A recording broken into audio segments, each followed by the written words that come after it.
अस्सलामुअलैकुम नाजरीन, आप देख रहे हैं JN न्यूज़ और मैं हूं आपकी होस्ट रुबीना चौधरी। सबसे पहले नजर डालते हैं आज की अहम खबरों पर।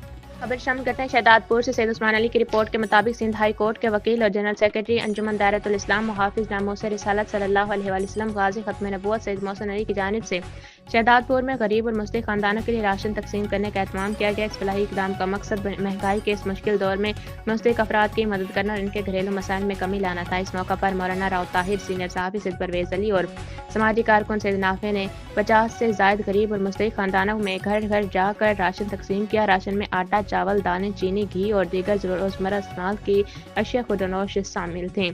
सैयद मोहसिन अली ने इस मौके पर गुफ्तगू करते हुए कहा, खिदमत खल्क ही असल दीन है, मुस्तहिक खानदानों की मदद करना हम सब की जिम्मेदारी है। उन्होंने कहा कि अंजुमन दायरतुल इस्लाम मुहाफिज नामोस रिसालत सल्लल्लाहु अलैहि वसल्लम हमेशा फलाही सरगर्मियों में पेश रही है।